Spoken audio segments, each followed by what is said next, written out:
Dottore, possiamo fare una domanda in merito a quello che è emerso ieri a Roma con l'incontro dei governatori per quanto riguarda il sistema sanitario? Si parla di assunzioni, lei cosa ci può dire? Ma è in corso una discussione tra il governo e le regioni, perché il tema delle cure primarie e il rapporto tra la sanità pubblica e la medicina generale è un tema all'ordine del giorno, per ragioni di dimensioni, per ragioni di modifiche del bisogno e per una scarsa attrattività che c'è verso quel tipo di professione.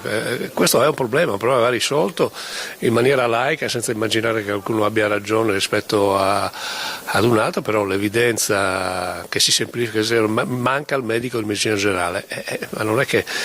manca perché non c'è un'attrazione, perché negli anni non si è considerata un'organizzazione che tenesse conto della revisione di un sistema sul quale le nostre generazioni hanno avuto il privilegio di crescere con il proprio medico di medicina generale. Oggi probabilmente queste condizioni non ci sono più, quindi bisogna cambiare alcune regole e tutti quanti devono portare il loro contributo per riuscire a farlo in maniera che le persone abbiano una risposta che vede nel rapporto all'interno della salute una domanda molto più sociale rispetto a quella sanitaria.